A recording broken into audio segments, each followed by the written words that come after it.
여러분, 우리가 집사라고 하는 직분을 아주 익숙하지 않아서 좀 우스꽝스럽고, 어떤 사람은 집사라는 직분을 뭐 하늘처럼 여겨서 어떻게 내가, 또 어떤 사람은 워낙 교회에 대한 익숙해서 집사라고 하는 거 뭐 받아도 되고 안 받아도 되고 하는, 이렇게 양극단의 그 입장일 텐데요. 집사라고 하는 것은 성경에서 굉장히 소중한 자리입니다. 구체로 말씀을 드리면, 성경 초대교회에 교회 조직이 사도들이 있었고요. 그 사도들 밑에 집사가 있었는데, 이 집사들이 뭘 했냐면 살림살이를, 교회 살림살이를 한 사람들입니다. 그러니까 사도들은 살림살이를 하지 않고, 사도들은 성경을 가리키는 성경교사였다면 그 성경교사 역할 말고 살림살이를 하는 사람들을 바로 집사라고 얘기를 했습니다. 군대로 얘기하면 목사는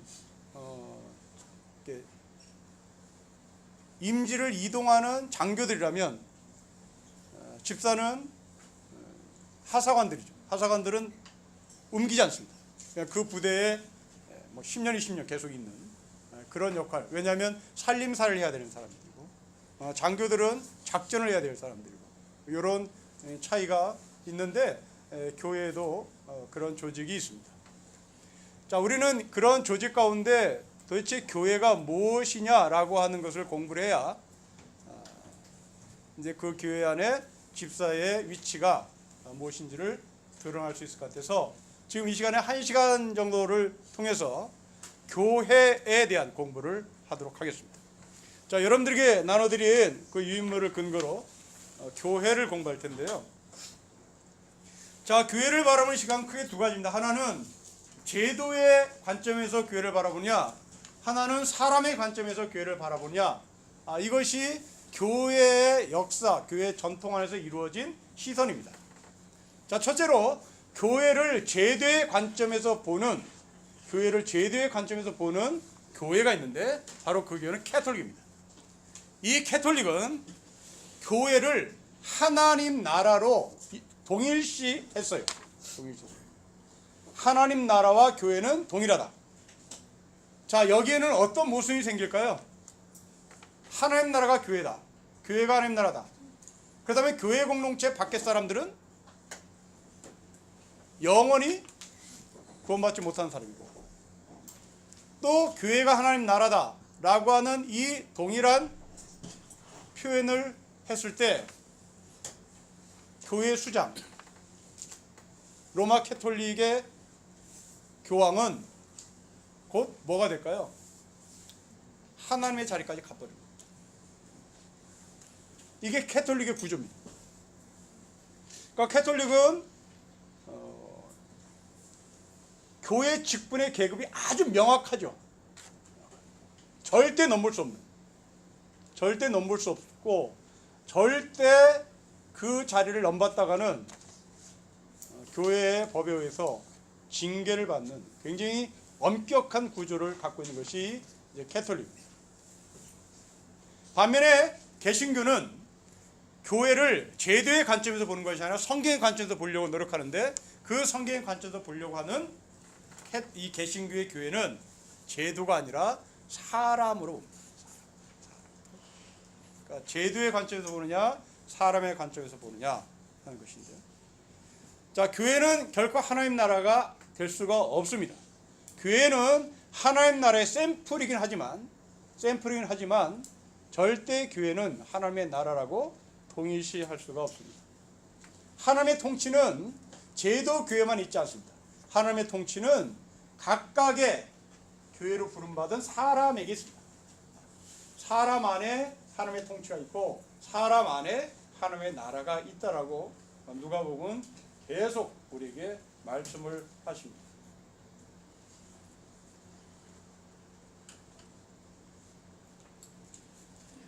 자, 그럼 2번으로 건너보시면요, 교회라고 하는 원래 뜻은 불러냄을 받은 사람이라는 말입니다. 불러냄을 받은 사람. 내가 자원한 게 아닙니다. 여러분을 이리 나오라고 불렀습니다. 굉장히 수동적이죠. 수동적인 관점에서 사람을 봅니다. 그러니까 여러분 이것은 구원의 관점에서 동일한 얘기인데요.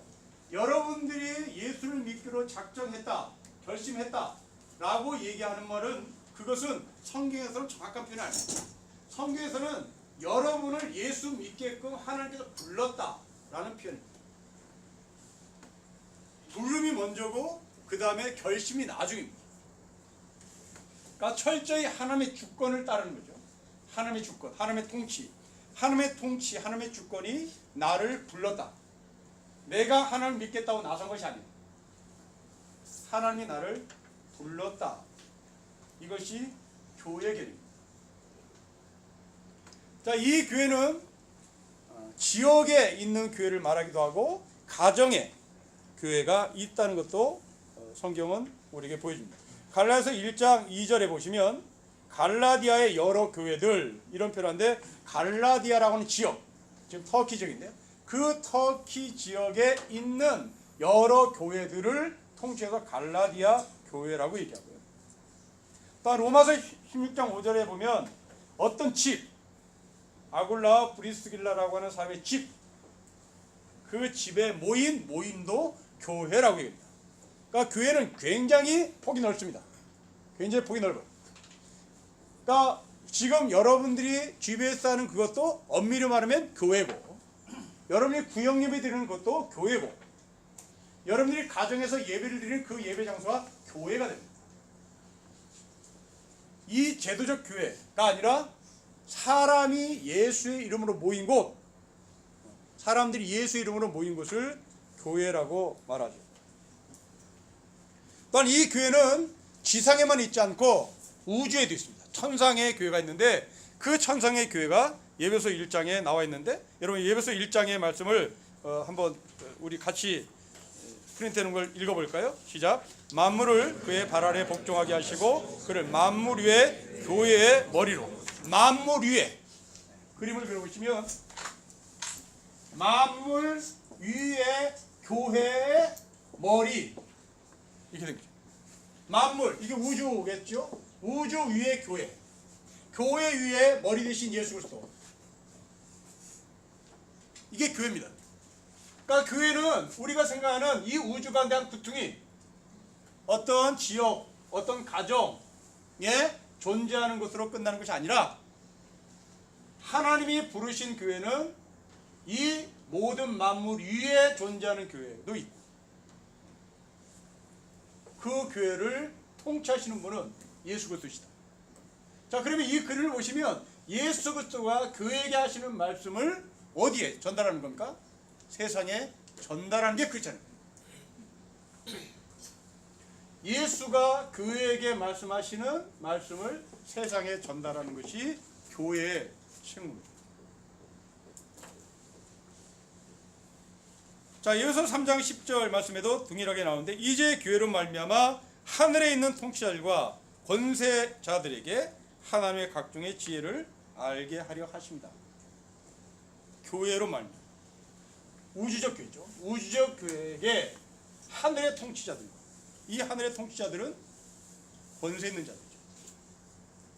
주류들입니다. 주류들.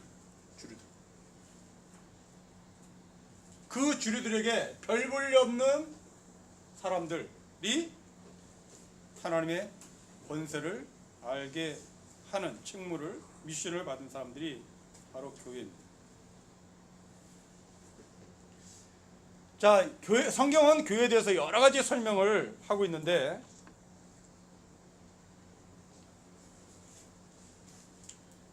첫째로 그리스도의 몸이라는 표현합니다. 이 그리스도의 몸이라는 말을 우리는 지체라고 표현합니다. 지체.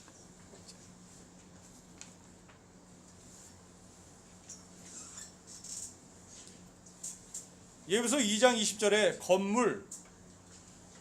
건물을 예를 들어 교회를 말하는데, 이따 잠깐 이것을 좀 더 설명하겠습니다만은 여기에서 이 교회는 섬김의 역할을 한다라고 우리에게 메시지를 전합니다.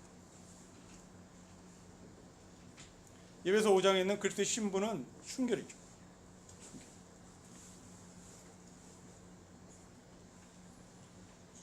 그럼 하나님 나라 예배소 2장 19절은 뭔지를 한번 우리가 답을 해보십시오. 여러분 예배소 2장 19절을 펴볼까요? 312페이지에 있습니다.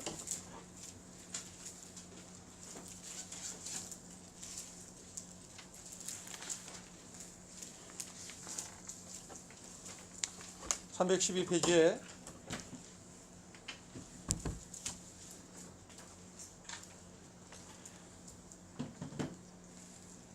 (2장 19절) 우리 같이 한번 읽겠습니다. 시작. 그러므로 이제부터 너희는 외인도 아니요 나그네도 아니요 오직 성도들과 동일한 시민이요 하나님의 권속이다. 여러분 교회가 무슨 역할을 합니까? 19절을 우리의 언어로 표현해 보십시오.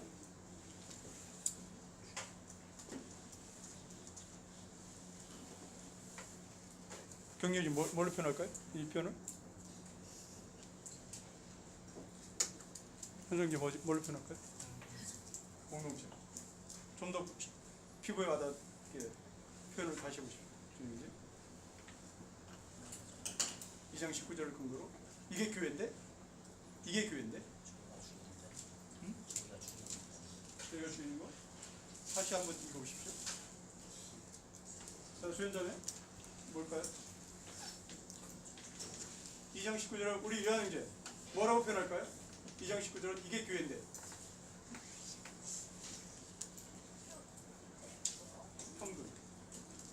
평등.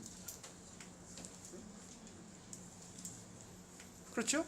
2장 19절을 여러분 다시 읽어보십시오. 이제부터 너희는 외인도 아니요 나그네도 아니요 오직 성도들과 동일한 시민이요 하나님의 권속. 평등. 교회는 평등. 자, 교회가 뭔지를 우리가 정리합시다. 첫째로 지체, 섬김, 순결, 평등.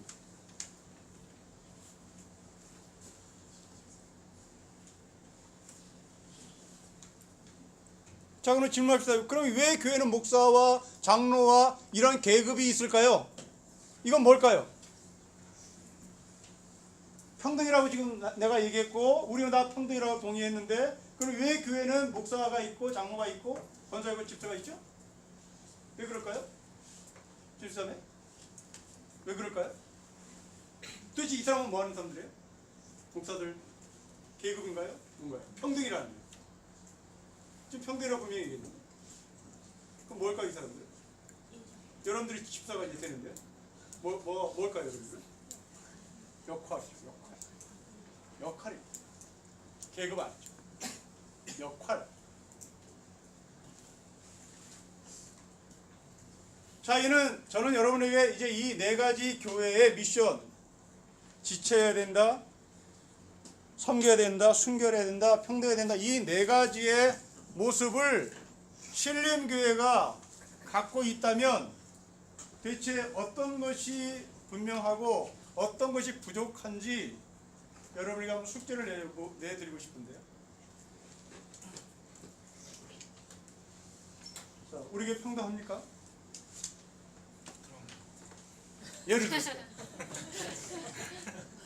예를 드세요.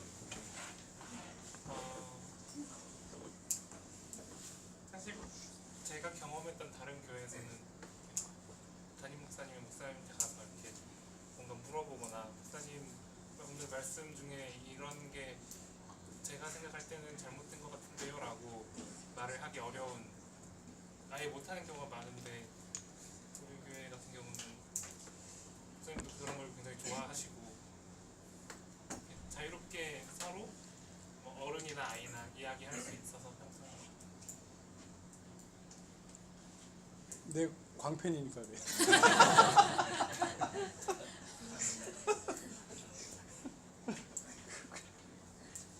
우리 영태 형제, 우리 교회 순결합니까?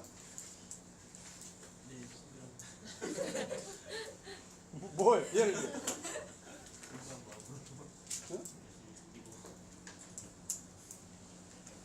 자, 이 순결하다는 것은 여러분 각자 이렇게 질문하는데 여러분들이 옆에 있는 지체를 평등하게 봅니까? 라고 하는 질문과 동일한 질문이에요. 여러분 집에서 아내를 평등하게 봅니까? 남편을 평등하게 봅니까? 제가 여러분들을 평등하게 대한 평등한 관점에서 봅니까? 아니면 나는 목사라는 권위가 아니라 권위주의로 여러분들을 꼼짝에 만듭니까? 라고 하는 질문이죠. 그리고 더 나가서 순결합니까? 제가 오래전에 그 육군 참모총장 지내신 어른을 니고데모처럼 그분 안방에 몰래 들어가서 성경 공부를 시킨 적이 있거든요. 그러니까 이분이 이제 돌아가셨는데 아버지가 우리나라 초대 기독교 감리교 목사였고요. 근데 이분은 그 일본 군인으로 이제 불려갔다가 어떻게 이제 살아났어요. 그 저기 핵폭탄 터지는 그 자리에 핵폭탄 터지는 그날 이분이 저기 외출 시간이었는데 그래서 아주 폼나게 옷 갈아입고 외출을 하려고 하다가 터졌대요. 근데 어떻게 살아남은 사람인데, 그러니까 이분이 육군 참모총장이니까 교회에서는 이 사람 네임밸류를 보고 장로를 시킨 거예요. 아버지도 우리나라 초대 감리교회 초대 목사였으니까요. 근데 자기는 아무것도 모르는, 근데 장로를 덜썩 시켜놓으니 이제 이분이 착한 분이었던 거예요. 착한 분이었던 모양이에요. 그러니까 덜컥 겁이 난 거예요. 덜컥 겁이 나서 내가 그분 딸하고 이제 아는 사이인데 딸에게 이제 부탁한 거예요. 나한테 성경 공부를 시켜달라 하는 그런 사람 나 좀 만나기도 하고. 그래서 어떻게 그 방에 들어갔어요. 그러니까 뭐 여러 얘기를 해요. 뭐 전두환이가 자기 월남의 총사령관일 때 전두환이가 자기 연대장이었는데 이놈이 월남에서 사고를 쳐가지고 목 잘릴 뻔했는데 내가 살려줬는데 이놈이 12.12 때 우리 집에 와서 다 뒤집어놨다. 뭐 벽지를 다 뜯고 벽지 안에 뭐 돈이 있는지 확인했다. 뭐 이렇게 막 분노하시더라고요.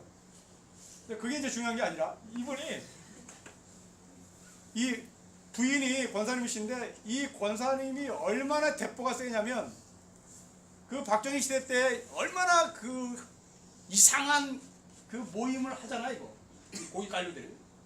예, 거기 이제 가야 되는 거예요. 이게 박정희가 부르니까 가야 되는 거예요.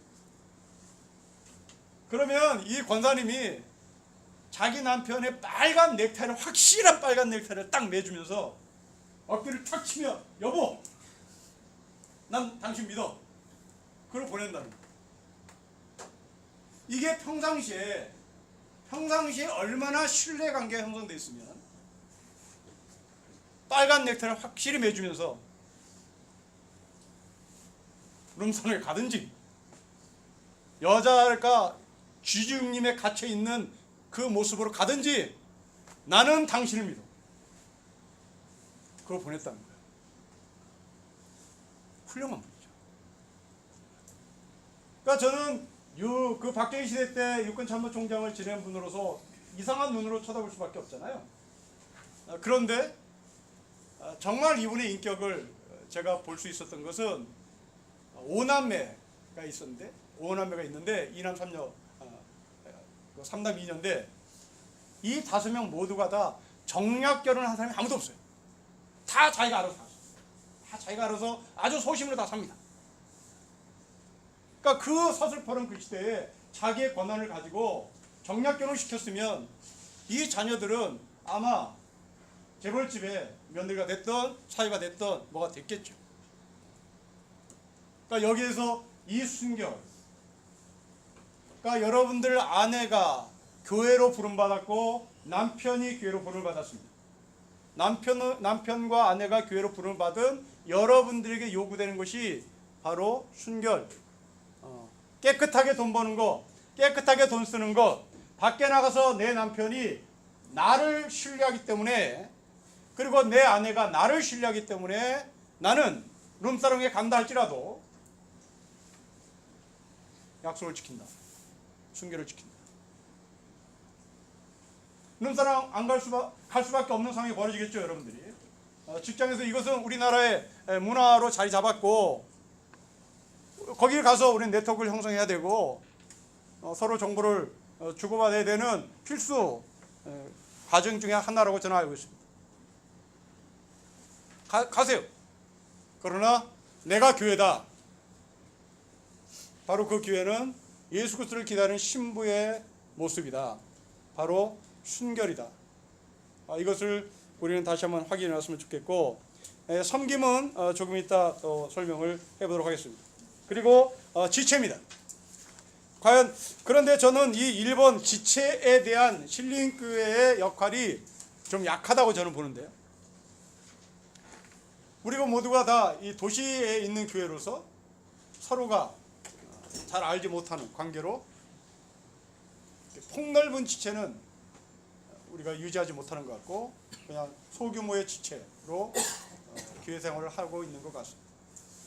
그러니까 목사로서 좀 안타까운 것은 좀 더 여러분이 갖고 있는 그 지체 영역을 좀 넓혀보면 어떨까 하는 그런 마음이 있는데, 여러 가지 여건상 여러분들이 갖고 있는 캐릭터, 또 여러분들이 교회를 오고 가는 그 지역적인 문제, 여러 가지 복합적인 것들이 방해가 되는 거 아닌가 하는 것을 이해를 하면서도 지체에 대한 그 의식은 아직도 저는 목마르고 좀 더 깊이 했으면 좋겠다 하는 생각을 합니다.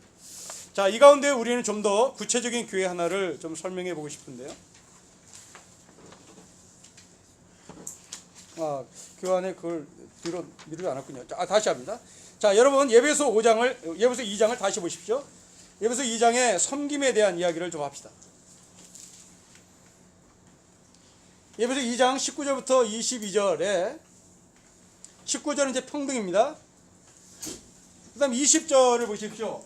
여러분 20절을 우리 같이 한번 읽어보겠습니다. 시작. 너희는 사도들과 선지자 터 위에 세우심을 입은 자라 그리스도께서 친히 모퉁이 돌이 되셨습니다.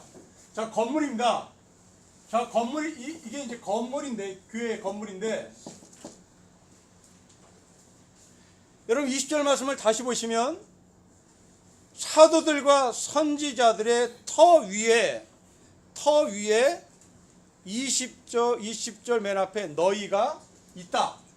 여기가 터죠, 터. 터 위에 너희들이 있다. 너희들은 19절에 나오는 그 여러 사람입니다. 이방인, 유대인, 뭐 차별 없는 사람들, 평등한 사람이 있는데, 자, 다시 질문합니다. 교회의 터에 위치하고 있는 사람이 누구라고 성경이 증언합니까? 여기 누가 있죠? 사도들, 선지자들이 있습니다. 교회의 리더들입니다. 자, 우리의 상식과 지금 어긋나는 부분이 어디에 있어요?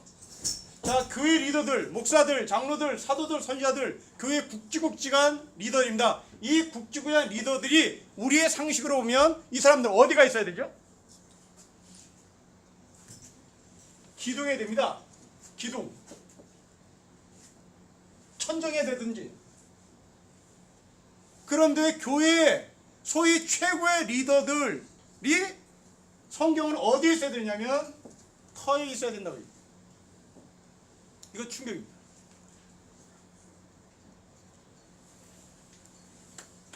자, 여러분 직장에 최고 CEO 어디가 있습니까?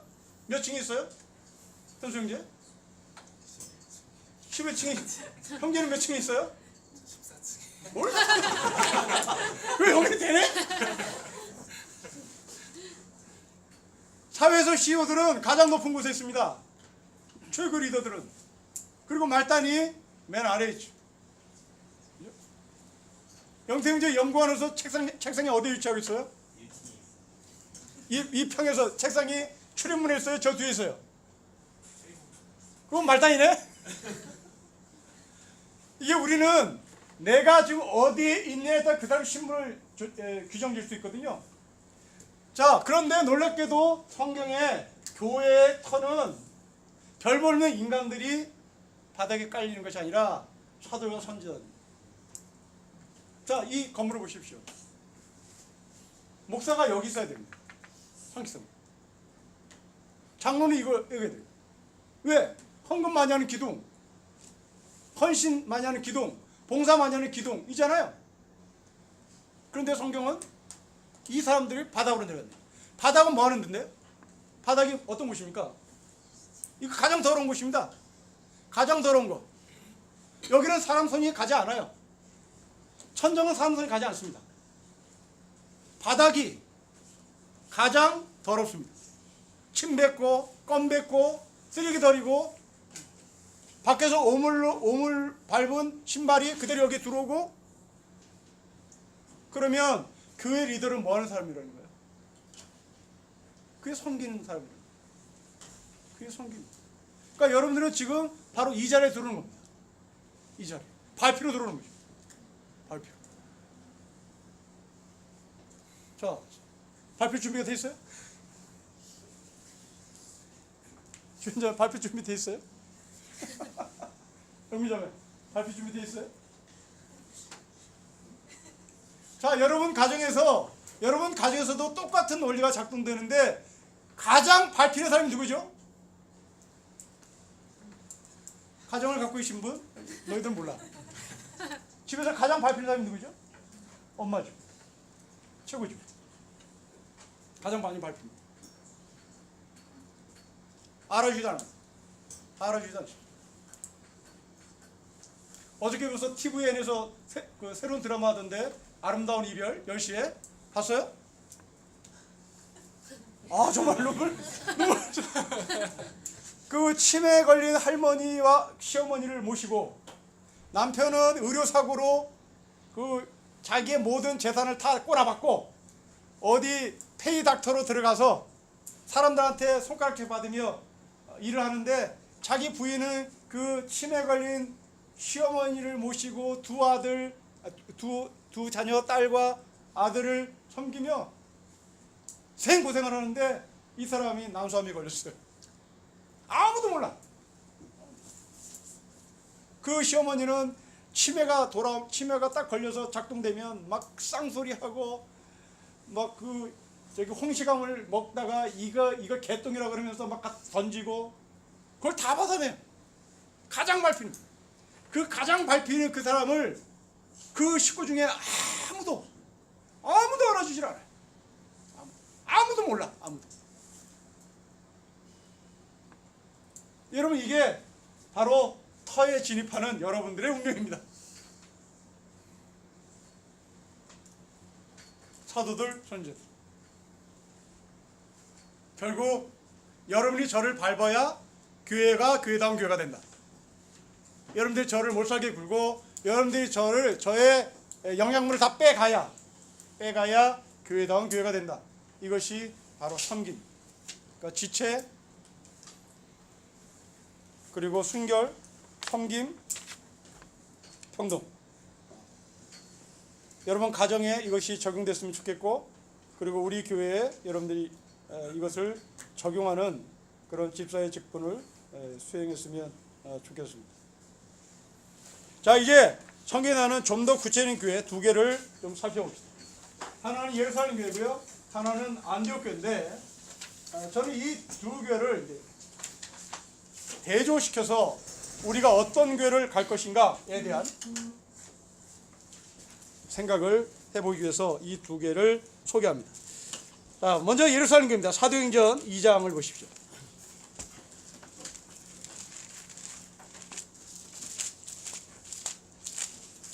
사도행전 2장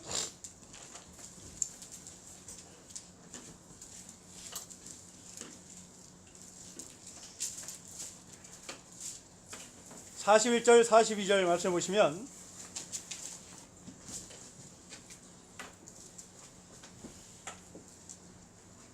자, 이게 예루살렘 교회고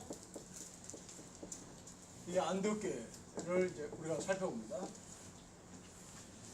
자, 2장 41절부터 말씀 보시면 베드로가 설교를 하는 거예요. 38절에 베드로가 너희가 회개해라, 예수 그리스도로 세례를 받아라. 이제 그러자 결과가 나타났습니다. 41절에 그 말을 받은 사람들은 세례를 받음에 이날에 신도의 수가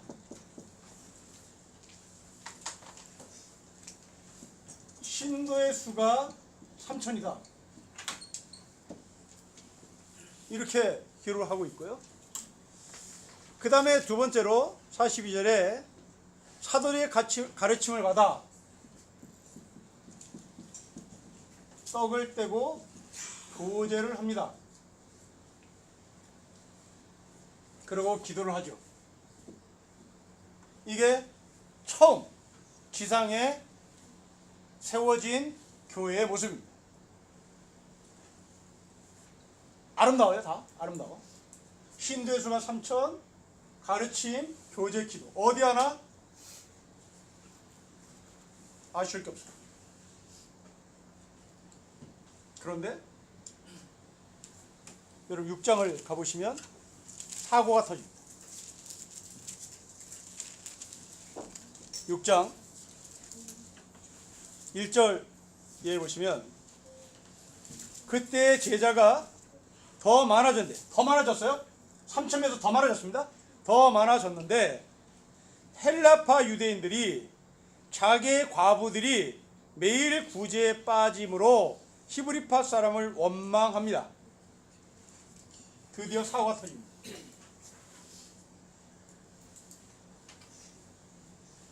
돈 문제가 터져.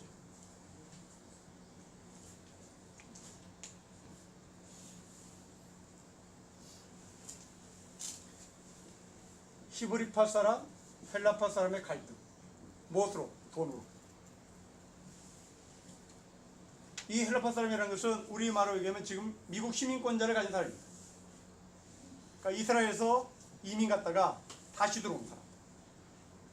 미국 시민권을 가진 사람을 헬라파 유대인. 이스라엘을 절대 떠나지 않았던 사람은 토종을 히브리파 유대인. 그런데 미망인들에게 3,000명씩 교인들이 막 늘어나니까 헌금이 얼마나 많겠어요. 그 많은 헌금을 어떻게 쓸까? 구제하는 데 쓰는데 서로 차별합니다. 이게 사도행전 6장입니다. 여러분 지금 사도행전 2장에서 6장까지 온다. 이게 몇 년이 지났을까요? 몇 년 안 지났습니다. 곧바로 사고 터집니다. 곧바로. 자, 왜? 자, 여기는 왜라는 질문을 할 수밖에 없는데, 왜 이런 교회 3,000명씩 막 늘어났던 교회, 소위 대형 교회인데 엄청난 사람들이 헌금을 하고 하는데 왜 돈 사고가 터졌나? 그 이유는요, 바로 요 단어입니다. 신도. 왜 신도란 표현을 할까요? 왜? 저 이게 이상해서 우리는 주로 성도라는 표현을 성경에 쓰잖아요. 성도. 고린도 교회 성도에게 편지하노니, 갈라디아 교회 편지하노니, 예배소 교회 성도에게 편지하노니, 이렇게 성도라는 단어를 썼는데 왜 여기는 신도라는 단어를 쓸까? 하도 이상해서 헬라어 성경을 뒤져봤습니다. 헬라어 성경으로 가봤더니 이유가 있었어요. 헬라어 성경에는 이 신도를 푸시카이라고 표현합니다. 푸시카이. 이게 영어로 소울입니다. 소울. 소울이 3,000명입니다.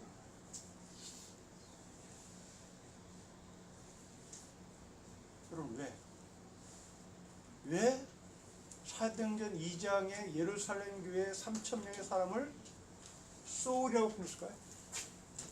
도대체 이게 뭐예요? 이 흐름에서 보자면, 이 흐름에서는 이 소울은 뭐예요?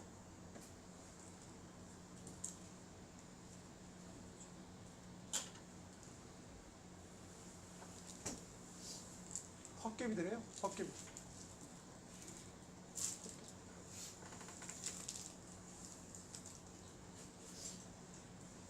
어떤 성경에는 이것을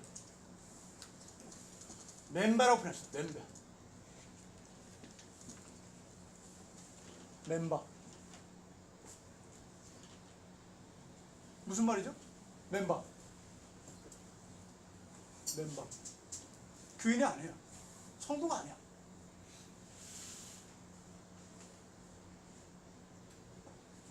반면에 여러분 고린도전서 1장을 보십시오. 고린도전서 1장에 보면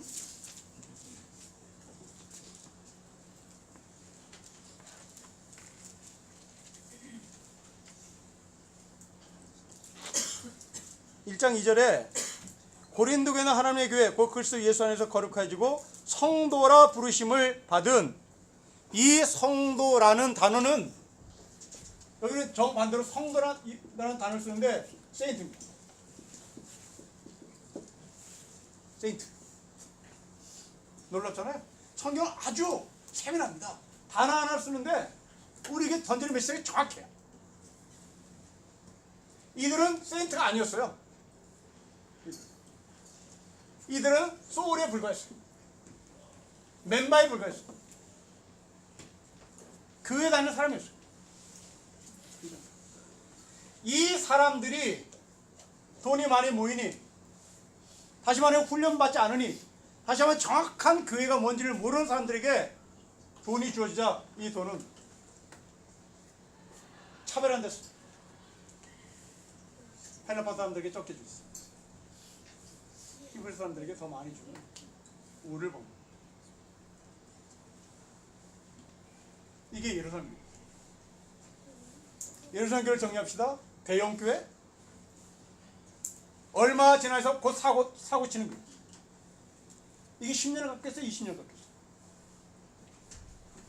5년 안쪽이죠. 5년 안쪽만에 사고 치기. 거기에 상당수의 사람들은 소울, 멤버, 교회 구성원들 가운데 세인트가 있느냐, 멤버가 있느냐, 이것을 우리가 볼 수 있습니다. 자, 반면에 안디옥 교회를 보십시오. 사도행전 13장에 보시면 안디옥 교회가 나오는데,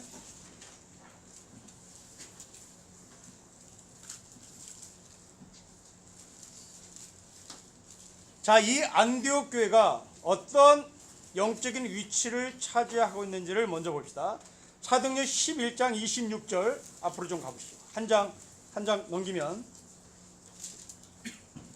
11장 26절에 25절부터 제가 읽어볼게요. 바나바가 사울을 찾으러 다수에 가서 만남에 안디옥에 데리고 와서 둘이 교회에 1년간 모여있어 큰 물을 가르쳤고, 제자들이 안디옥에서 비로소 그리스도인이라 일컬음을 받게 되었다. 우리가 크리스찬이라고 하는 이름이 처음 만들어진 곳이 바로 이 안디옥교회입니다. 당시에 이 크리스찬이라고 하는 말은 비하하는 말이었습니다. 예수쟁이들이라고 하는 이름, 크리스찬, 우리 지금 그리스도인, 이 그리스도인이라는 닉네임이 처음 붙은 곳이 안디옥교회인데, 자, 이 안디옥교회가 어떻게 구성됐는지 13장 1절을 다시 가봅시다. 자, 13장 1절에 보면 첫째, 여기에 선지자 교사들, 리더들이 있어요. 리더들. 아까 터들입니다. 터들. 그 터들이 있는데 그 터들의 이름을 밝힙니다. 첫째, 바나바.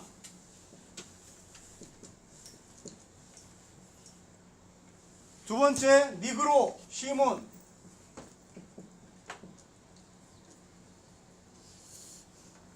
세 번째, 구레네 사람 루기오. 네 번째, 헤롯의 젖동생.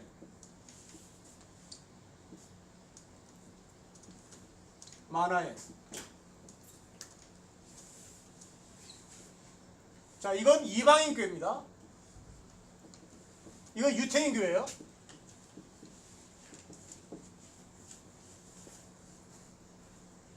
그러니까 우리나라로 얘기하면 전라도 교회, 경상도 교회 뭐 이런 거예요. 미국에 하는 한인교회가 있듯이 이 이방인 교회였던 안디옥 교회, 이런 지도자가 교회의 구성원으로 조직되어 있습니다. 자, 이 사람들의 면면을 좀 살펴봅시다. 바나바, 이건 정통 유태인입니다. 한 번도 해외를 나간 적이 없는 정통 유태인.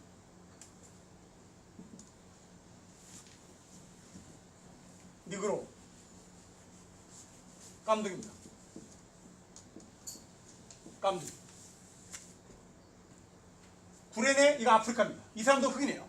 이 사람도 흑인인데 구분해요. 깜둥이 시몬, 아프리카 사람 루기오. 이거 흑인. 흑인과 깜둥이를 구분해요.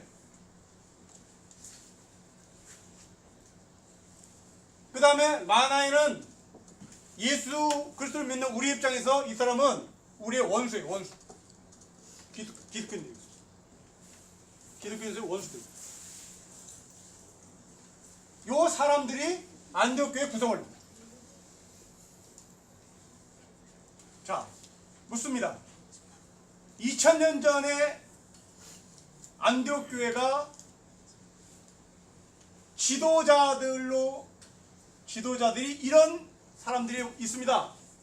그럼 2000년 후에 신림 교회에 이러한 지도자들로 구성되어 있다면, 그리고 이 사람들이 때가 돼서 성찬에 여러분을 초대하면서 이것이 하나님께서 여러분에게 주신 예수의 살입니다, 예수의 피입니다 라고 이 사람들이 여러분 앞에 가까이 다가왔을 때 여러분들이 흔쾌히 아멘하고 받을까요? 찜찜할까요? 현수님 받겠다고 하겠지. 깜둥이가 아프리카 흑인이 아니라 내가 무시하는 저 깜둥이 새끼가 장로가 되어서 내 앞에 딱 다가와 이게 예수가 당신에게 주신 예수의 살입니다. 내가 개무시하는 사람이 이게 안 돼요. 놀랍잖아요.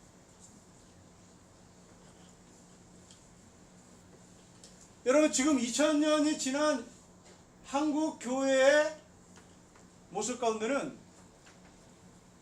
이복교회가 있습니다. 전라도 교회가 있어요. 경상도 교회가 있습니다. 어디에? 서울에. 서울에 전라도 출신이 아니면 장로가 못 되는, 경상도 출신이 아니면 장로가 안 되는 교회가 있어요. 아니 같은 조선족이 예배를 같이 못 드리는데 우리의 동포인데 우리가 같이 나란히 예배를 못 드려요. 조선족회를 따로 만들어야 된다고요. 그런데 이 안디옥교회는 이걸 해내요. 마지막 이 바울은 정통 유대인이지만 이방인의 시민권을 갖고 있는, 로마의 시민권을 갖고 있는 유대인이었습니다. 그러니까 외국 문물을 먹은 사람 중에 하나죠. 자, 지식인, 왼수, 흑인, 깜둥이, 정통 유태인, 이 둘은 붙어있을 수가 없는 겁니다. 선민의식이 강한 이 사람이 어떻게 여기 붙어있어요? 얘네들 같이 어떻게 밥을 먹어요? 그런데 안디옥교회는 이 사람들이 평신도가 아니라 교회의 지도자로 구성된 평등을 실현하고 있죠. 평등을. 아까 얘기하는 예배서 2장 19일에 하는 평등. 자, 이 교회가 이런 구성을 하고 어떤 일을 벌인지 보십시오. 여러분 2절 보시면 주를 섬겨 금식할 때에 성령이 이르시되 내가 불러 시킨을 위하여 누구를 세우라? 바나바와 바울을 빼라.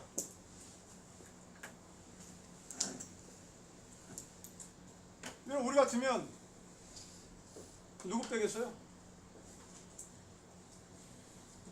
깜둥이 새끼 빼야지. 내가 비하하는 놈을 빼야지. 이거 빼서 던져버려야지. 그런데 하나님은 이 사람을 빼라. 그랬더니 이 안덕교회 교인들이 네, 이 사람들을 빼요. 저는 이 교회가 부럽습니다. 저는 이 교회 부럽지 않아요. 이 교회 조그만 교회입니다. 아주 조그만 교회. 터키 여행 가시면 이 안덕교를 보는데 아주 조그만 교회. 그런데 이 조그만 교회가 처음으로 그리스도인이라는 이름, 닉네임이 붙게 만들었고, 더 나가서 이 안덕교에서 처음으로 선교사를 파송합니다. 여기서부터 우리까지 온 거예요. 여기서는 없어요. 여기는 없어요. 그냥 해먹고 말았어요. 지네들끼리. 지네들끼리 해먹고 말았으나 여기서 바울과 바나바를 선교사로 파송한 그 출발이 2000년이 지난 대한민국까지 와 있습니다. 저는 집사로 임명받을 여러분들에게 우리 교회가 가져야 할 영성은 여기 있다 하는 걸 말씀드립니다. 큰 교회 지어가지 말자. 돈 많은 거 자랑하지 말자. 돈 갖고 싸우는 게 인간이니까. 교회는 이렇게 간다. 사람 무시하지 말자. 지역 차별하지 말자. 인종 차별하지 말자. 왜? 교회는 평등이니까. 이 교회가, 이런 교회가 우리의 능력 안에서 만들지 안 만들지 모르겠으나 축제로, 미션으로 계속 남겼으면 좋겠어요. 그래서 저는 신림교회를 23년 전에 와서 신림교회 교인들에게 약속한 것, 그것은 두 가지였습니다. 하나는 양육, 하나는 선교입니다. 바로 양육을 우리는 인풋이라고 얘기했다면, 인풋이라고 표현한다면 선교는 아웃풋이 되겠죠.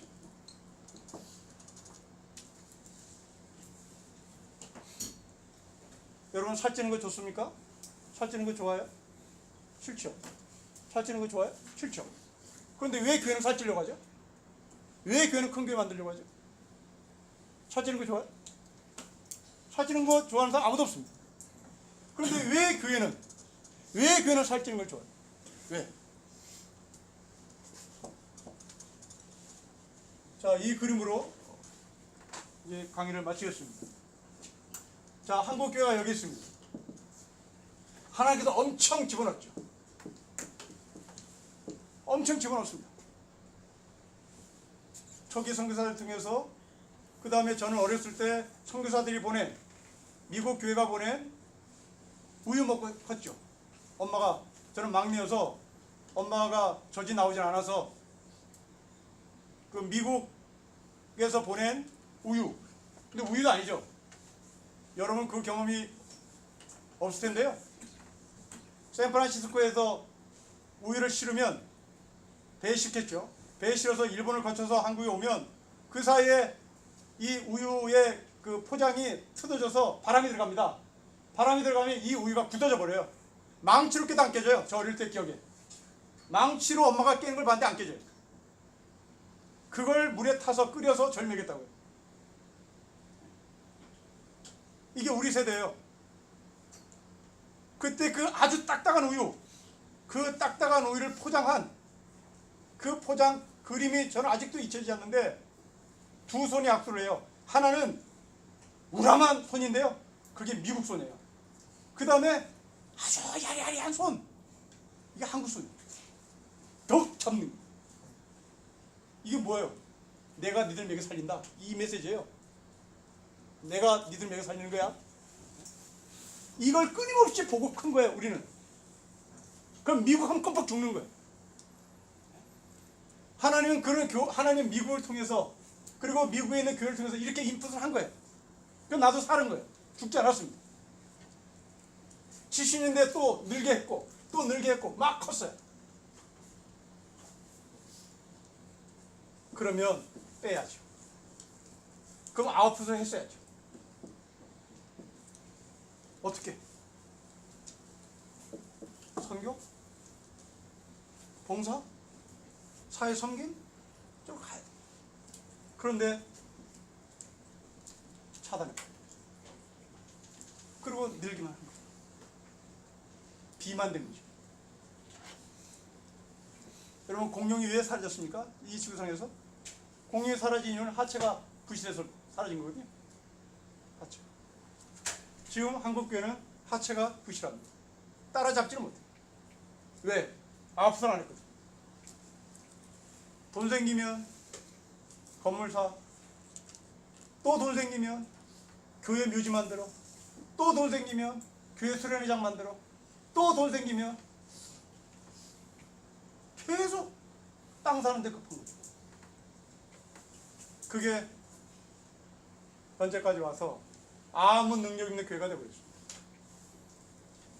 이제 여러분들이 신앙의 고백 속에서 드리는 헌금이 교회가 이렇게 쓰여지는지를 유심히 보십시오.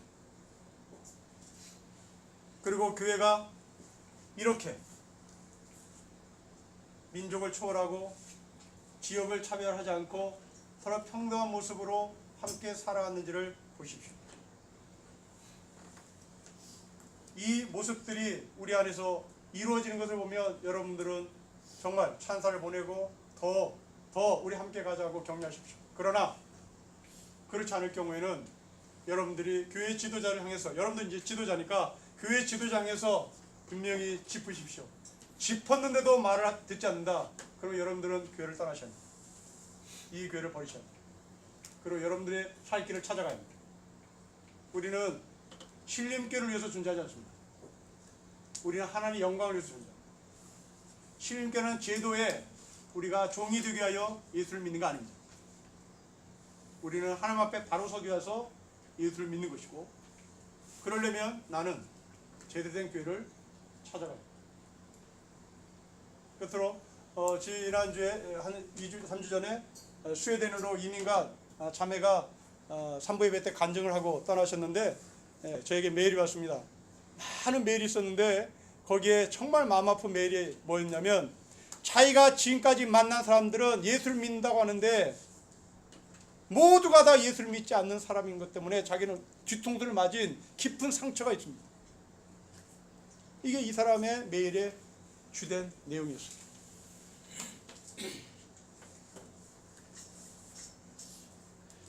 한 영혼을 천하보다 귀히 여기시는 하나님의 그 말씀이 제대로 살아 움직이지 못하고 작동하지 못한 결과인 것이죠. 정리하겠습니다. 교회는 부름받은 사람들의 모임입니다. 여기는 지체, 순결, 평등, 섬김, 이 미션, 이것이 여러분 가정에도 적용되고 있는지를 보시고, 그 4개의 미션을 제대로 수행한 교회, 예루살렘 교회보다 안디옥 교회. 그러니까 우리는 이 교회의 영성을 담고 싶다. 여기에 여러분들이 같이 참여하는 그런 기쁨을 서로 나눴으면 좋겠습니다. 여러분들이 이제 터에 놓여져 있는 신앙의 출발인 것을 기억하시고, 이제 누군가가 짓밟을 때 짱 하고 교회를 떠나지 마시고, 짓밟히는 게 바로 제대된 신앙의 자리구나, 이것을 기억하시고 버텨나가보면 좋겠습니다. 이제 제가 여러분의 얼굴을 눈여겨봤으니 밟는 훈련을 한번 해볼 테니까 함께 밟혀서 정말 좋은 아름다운 교회를 만들어가는 그런 시간이 이루어지기를 바랍니다. 혹시 질문 있으면 질문하시면 좋겠습니다.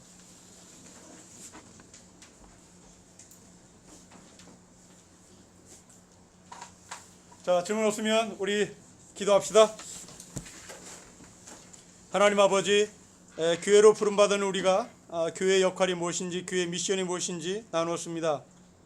원학기는 하나님께서 예배소원을 통해서 우리에게 말씀하신 지체, 섬김, 순결, 평등을 실천해 나갈 수 있도록 말씀을 통하여 훈련시켜 주시고 또한 그 말씀을 실천해 나가는 거룩한 교회로 세워주십시오.